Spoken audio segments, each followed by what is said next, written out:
Welcome to Student Live, Student Voices, conversations on topics that matter to young people and those that care about them, a production of HC Broadcasting. In 2019, the National Center for Education Statistics stated that nearly 1 in 4, or 22%, of children ages 12 to 18 reported being bullied in school. Knowing how critical this topic is, KNAF AM 910 and local school districts are undertaking a series of conversations about bullying. This episode is the result of 2 such conversations, one held at Kerrville ISD with Amy Weiser, Safe and Supportive School Program Coordinator, and at Comfort ISD with Superintendent Yvonne Munoz, Assistant Superintendent of Curriculum and Instruction Jerry Adams, and High School Counselor Deanna Brummett. Conversations also include moderators KNAF's own Steve Maxwell and Trish Dwyer-Morgan. These conversations are ongoing and will eventually include students, additional school districts in our listening area, and past and present survivors of bullying. The content has been edited to tell the story, for clarity, and to fit in the time allowed. During the first episode of Student Live, Student Voices, our guests provided a definition of bullying, began to place a face to modern bullying, including cyberbullying, and shared initial ideas on how to intervene safely as a student or parent. A significant development that modern students must contend with is the growth of cyberbullying, we learned in that first episode. So Steve, could you tell us, based on your research, can you go into a little more detail about what cyberbullying is so that our listeners have a better understanding of it? Sure, Trish.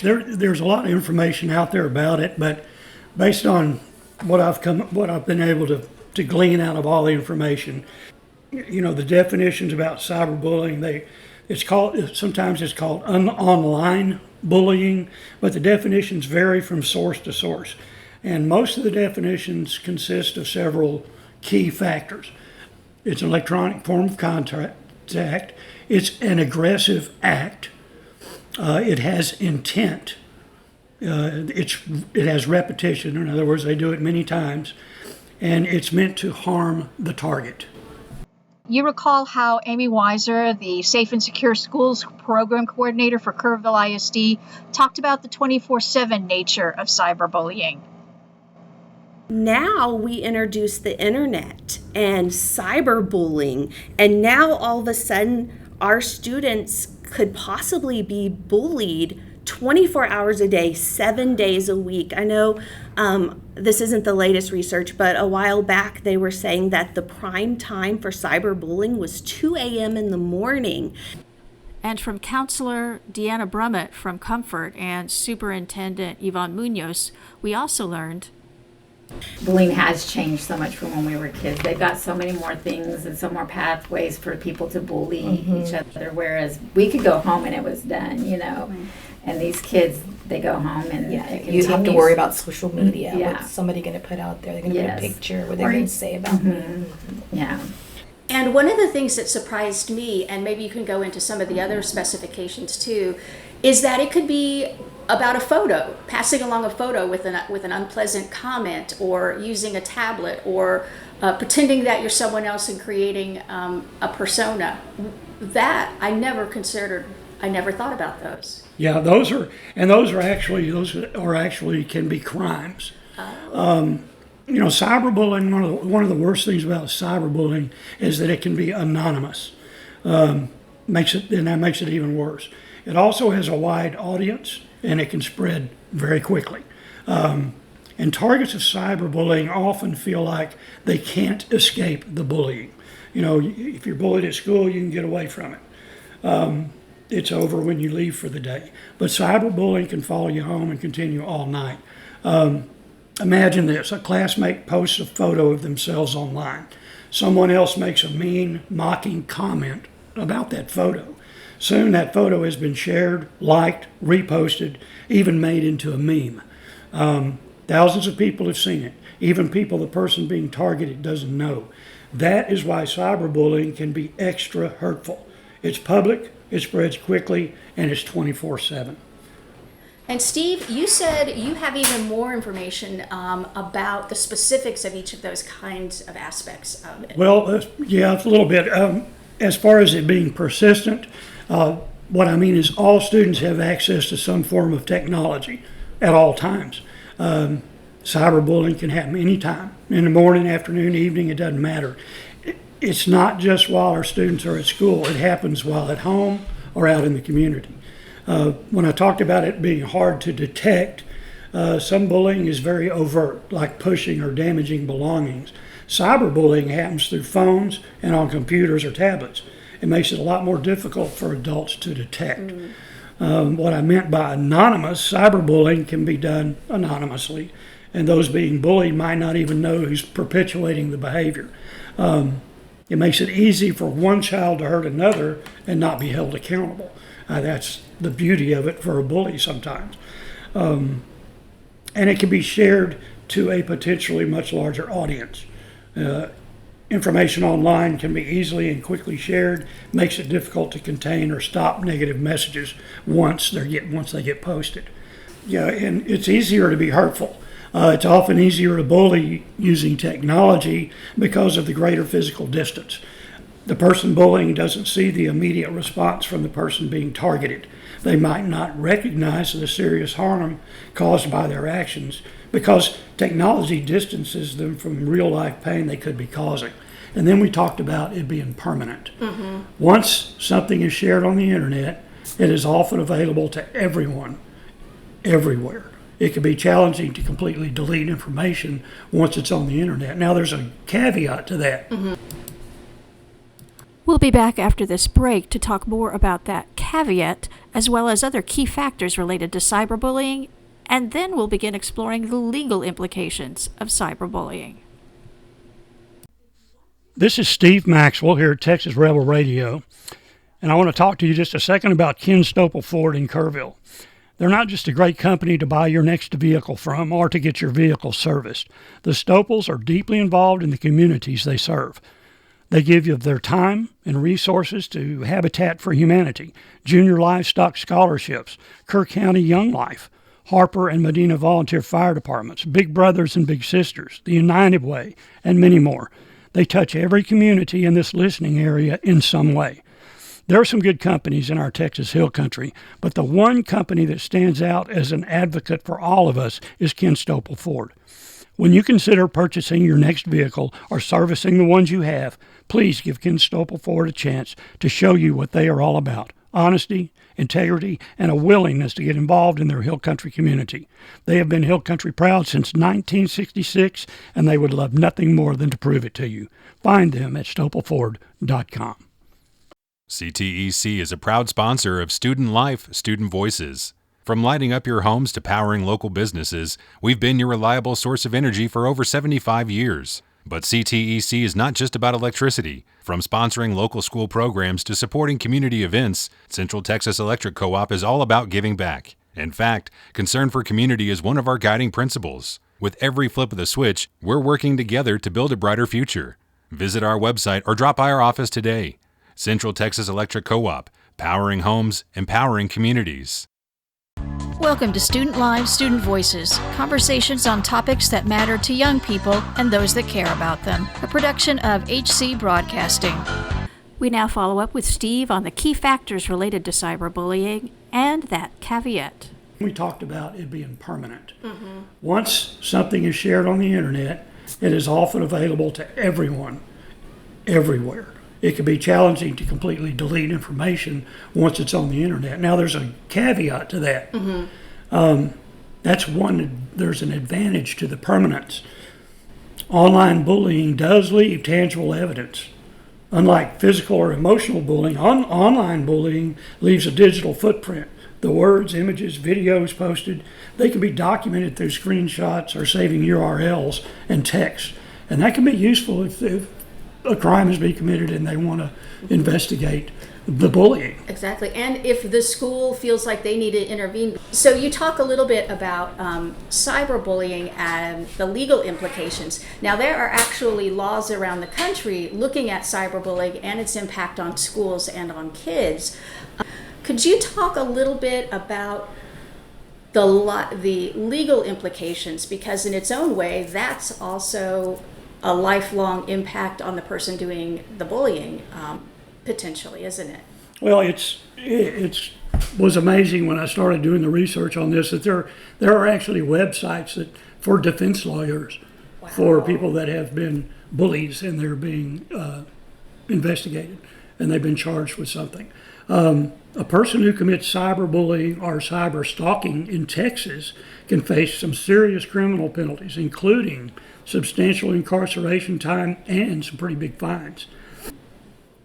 Young people have always encountered bullying, but cyberbullying, bullying that occurs in an electronic format, has become more pervasive than ever before. And part of the permanence that makes it challenging for the young person being bullied actually has implications for the legal side of things. Is that correct? That's correct. A person who engages in cyberbullying can face numerous charges. Harassment, stalking, online impersonation. These crimes can occur online and through electronic communications, such as email, texting, messaging, and social media applications in certain situations. The penalties for conviction carry the potential for getting jailed, for incarceration. And the thing is about being a young person, and Deanna talked a little bit about this, and I think Amy as well, that brain development hasn't fully happened, so they don't think about the long-term potential effects of you're creating something that's permanently online. It can follow you into your job. It could follow you into jail because that's on there online and people can find it. Here's when it can follow you for the rest of your life because it is permanent once it hits the internet. A person commits criminal harassment by sending or publishing online repeat electronic communications with the intent and in the manner likely to harass, annoy, alarm, abuse, torment, distress, or even embarrass another. So it's not a simple thing. Once you decide you're going to bully somebody, you could be in for a lot of hurt. Listeners may not fully understand what it looks like, these kinds of crimes, when you just use the legal terms. Could you do a little description around it? If you initiate communication and then make an obscene comment, threaten or physically harm someone or commit a felony against them, their property, or their family or household member. That's if you say you're going to do it. If you convey a false reporting that someone died or suffered serious bodily injury. Generally, harassment constitutes a Class B misdemeanor, which carries penalties of up to 180 days in jail and a $2,000 fine. But under certain conditions, prosecutors can charge this crime as a Class A misdemeanor. And that includes when the defendant has a previous harassment conviction or intended to pressure a child into committing self-harm. A defendant guilty of a Class A misdemeanor faces up to 1 year in jail and a $4,000 fine. Now, and young people listening to this might be thinking, but wait, I'm a kid. That can't possibly happen to me. And that's not quite correct, is it? There's age ranges about how things might be handled. Well, right? once you're over 17, you're going to be treated as an adult. But there are going to be instances where if you're 14, they can change it to an adult if it's serious enough.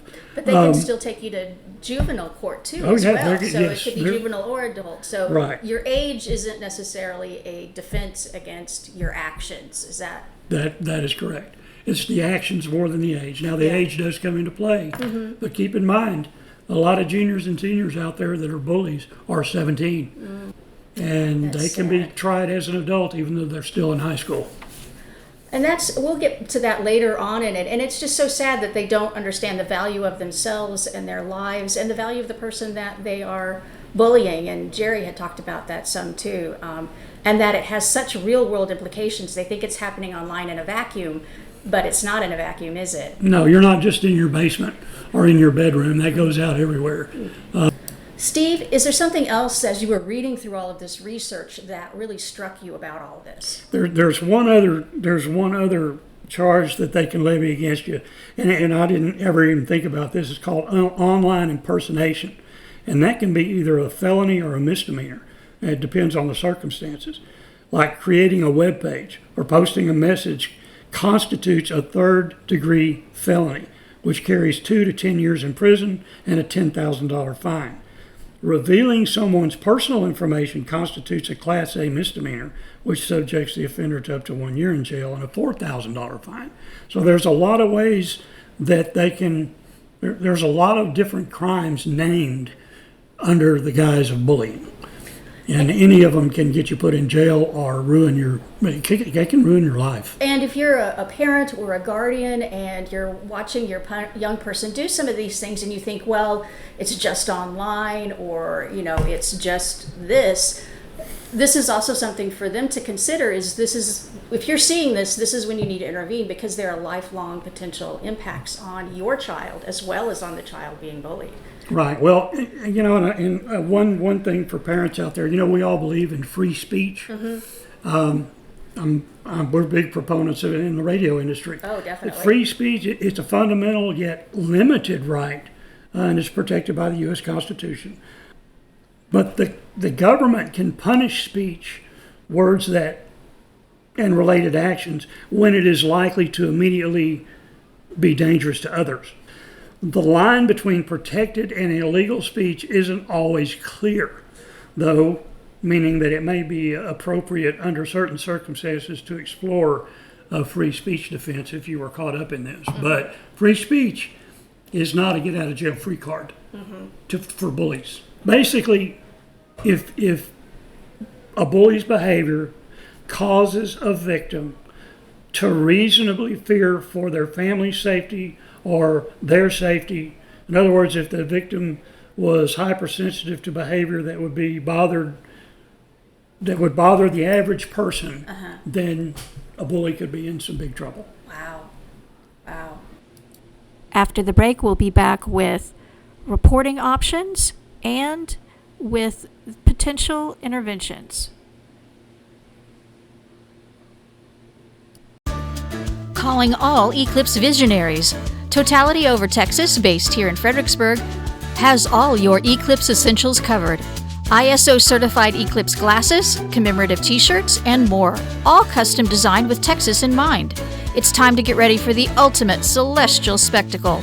Visit www.totalityovertx.com and make sure all eyes are on you during the eclipse. That's totalityovertexas.com. Vogel Tractors is the Texas Hill Country source for pre-owned tractors. They offer new and used implements and attachments for landscaping, tillage, and harvest, as well as small construction machines and attachments. Their inventory includes new equipment from Rhino, Armstrong Ag, Industrious America, Mohawk, Agmeyer, and more. Every tractor at Vogel's is thoroughly inspected, serviced, and field tested to ensure that they're field ready. Your trade-in is welcomed at Vogel Tractors, and financing options as well as nationwide delivery is available. The Vogels are successful 6th-generation Texas German farmers and ranchers who know what it takes to work the land. So when you need a tractor or a piece of associated equipment, visit your Hill Country neighbors at Vogel Tractors, 12 miles east of Fredericksburg on U.S. Highway 290, or find them online at vogeltractors.com. That's VOGEL tractors.com. Welcome to Student Live, Student Voices, conversations on topics that matter to young people and those that care about them. A production of HC Broadcasting. In this last segment today, I want to close out with just a briefly touch on the mechanics of reporting that are at play in Kerrville ISD and Comfort ISD. We intend to dedicate an entire episode to various reporting mechanisms, and we'll try later on to get all that information to you, why and what the options are and why they exist. But we decided to close out this episode on some action that you could take to maybe change the surrounding culture around bullying. And the main thing I want to leave you with is you can show kindness and grace, not just in person, but you can show them online as well. There are required reporting mechanisms that are part of state law, correct? It comes out of David's Law, which formerly known as Senate Bill 179. It was during Texas' 85th legislative session in 2017 when David's Law was passed. David's Law was named after a 16-year-old named David Molak. He was a high school student in San Antonio, not far from here, and he died by suicide after being harassed online. This bill aims to bring awareness and new policies to schools to combat cyberbullying. And our contacts at both Kerrville and Comfort ISD explained their intervention policies and their reporting mechanisms, and we're going to go ahead and repeat those right here, give you a little bit of information about that. Amy Weiser. If someone witnesses bullying, whether in the real world or in the virtual world, what's the safest first step for them and for the person being bullied for the witness to do? What are their options? Yes, so they have a couple different options in that situation. If there's a trusted adult there and they feel safe being able to reach out to that adult right then and there, that is going to be our best, most immediate course of action, is to get that trusted adult's attention. There's also ways to, if it doesn't feel safe, like you feel like you're putting a target on your back by going and reporting this, there are ways to do it anonymous. There's new laws that schools have anonymous reporting systems. Here in Kerrville ISD, we use the P3 program, which there's an app that students can put on their phone. You can also access it from a PC, and it is 100% confidential. What is your reporting system here at Comfort ISD for bullying? Jerry Adams. Well, of course, we have resources on our webpage, and we have the required postings and pieces like that. So, like, for example, if a student was experiencing bullying, they could come and, one, talk to a trusted adult, come make that report to the teacher or the counselor or the principal, and so that's one mechanism for it. They can do an anonymous report online, and so if, for example, they see that type of behavior, they could report that, and their name wouldn't be attached to it, but it would give a little bit of information for the principal or the assistant principal, where they could do some of the investigation. Talked about the legal and lifelong impacts of bullying someone and some of the legal ramifications and the laws themselves and the requirements related to reporting, but there's still real world things that can be of support to people, changing the dynamic around bullying. And we've got some great input from the schools around that, but we want to start off with something that some of the best solutions are some of the oldest solutions. And Steve, if you want to talk about a bubble of safety that you helped create around someone in your school career. Well, when I was of course that was a different era. Mm-hmm. There was no cyberbullying, mm-hmm. but we had a student in our high school who is my age, and he was my age, but he had the mental capacity of a 5-year-old.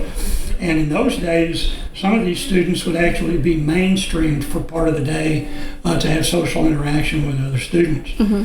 And this young man was, and he was bullied for a while. And then a group of us, myself and some of the football players and some of the people that went to his church, we created a kind of a protective bubble around this young man. And he knew, because he was friendly to everybody, even if somebody was bullying him. When we saw it, we stopped it, but we created a safety net around him where, and it's nothing more than kindness.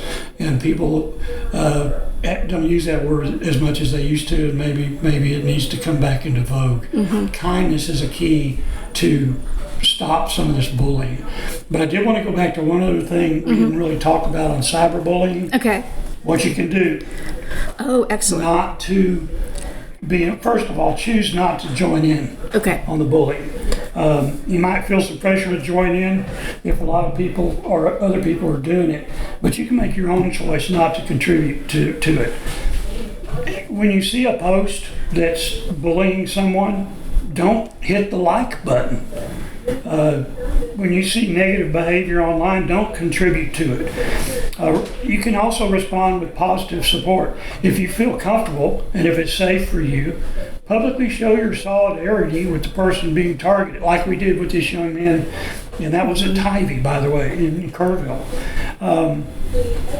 Even one nice comment among a bunch of mean ones on the internet can make a world of difference for someone being bullied. And reach out to the person being bullied. Send them a private message, letting them know that you don't agree with what's happening, that they don't deserve to be treated like that, and that they're not alone.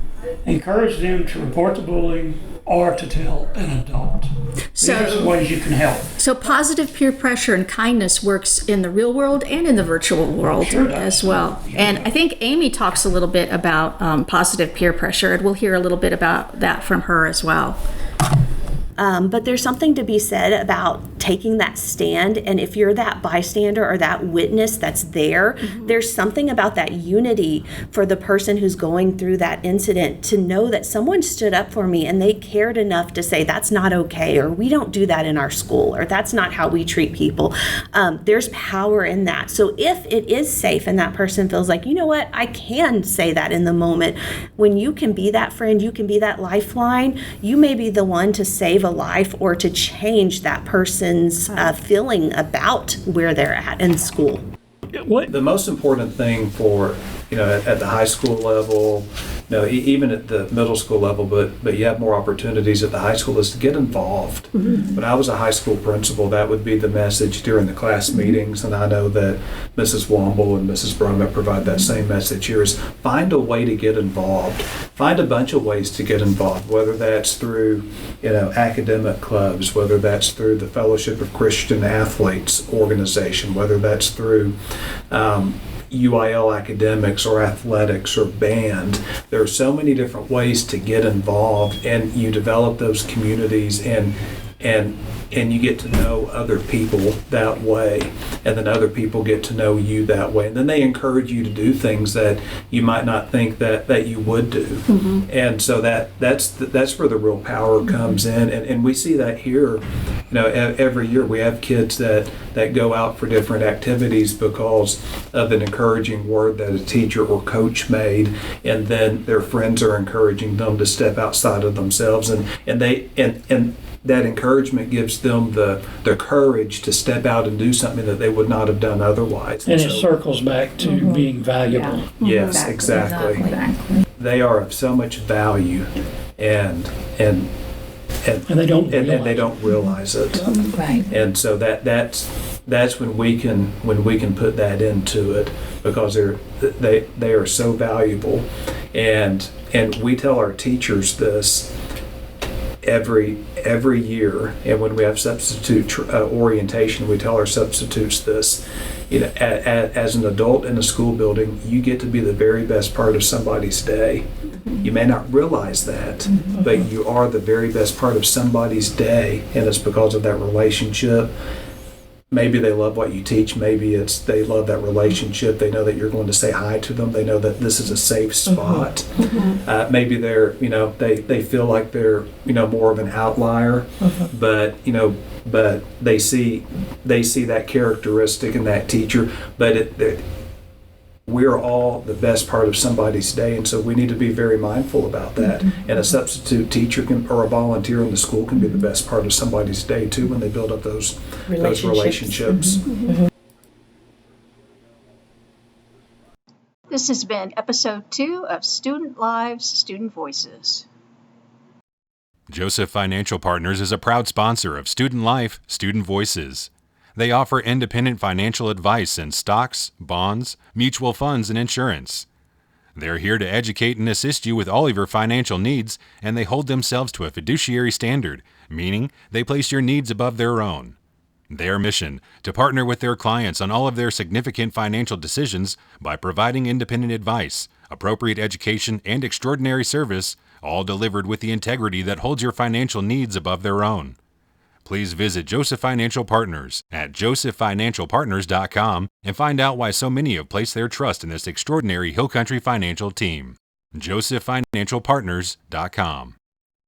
This is Steve Maxwell, Sales Director here at HC Broadcasting, and I'm careful about giving personal endorsements, but Ken Stopel Ford in Kerrville is a no-brainer. I recommend them without reservation. My wife bought the last truck we purchased from Ken Stopel, and she told me she will never buy from another car dealer. They won't be satisfied until you are happy with the service you receive. That's why Ford Motor Company gave them their President's Award. Ford dealers get this when they meet or exceed customer expectations in every department. They also give back to Hill Country schools and communities.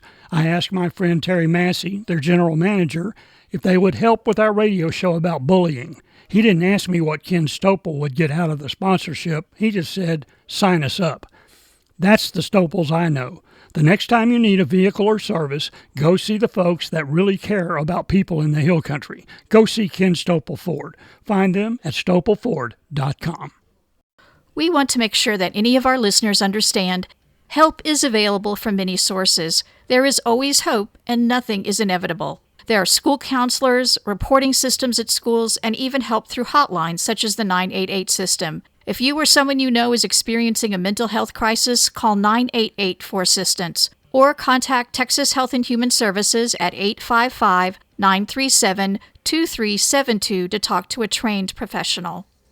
Tune in each Sunday in September at 5 p.m. for a new episode of Student Lives, Student Voices. Watch our social media for more opportunities to listen to the series and for times and topics for episodes coming up throughout the 2023-2024 school year. If you're interested in sharing your story or are a student interested in becoming involved in producing the show, please contact us at knafnews@gmail.com.